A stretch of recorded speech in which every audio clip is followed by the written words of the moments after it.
Imagine walking through the dark, narrow streets of ancient Rome at midnight.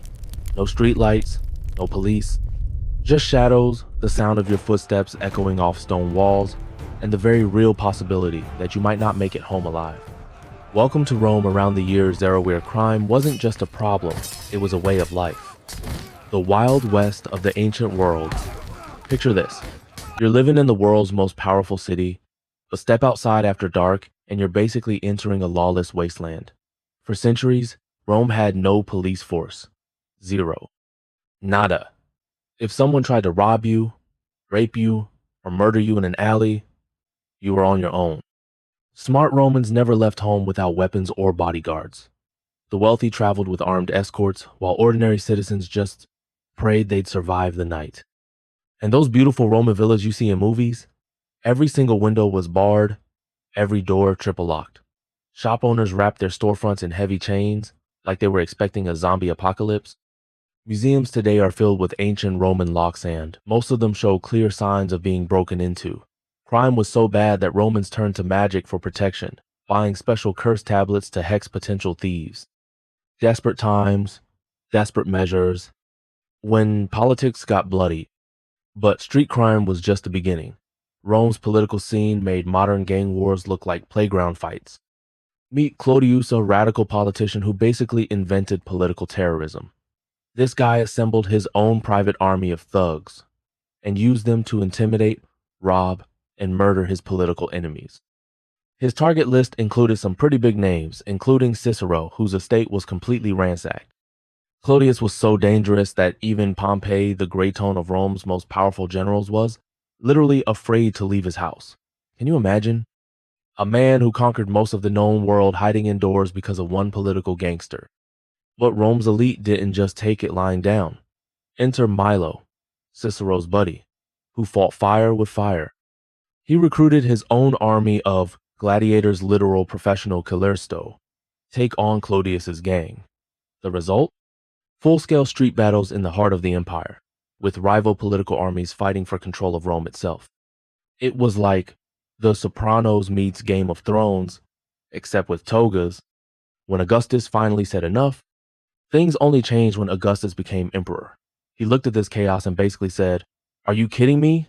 I'm running an empire here."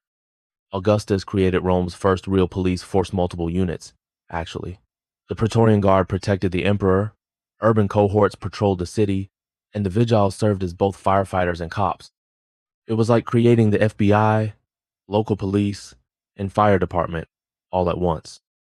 But even then, these units kept stepping on each other's toes.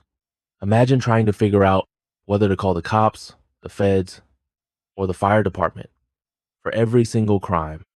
The system worked, but barely. Justice Roman style, not for the faint of heart. Roman justice wasn't exactly what we call fair by modern standards.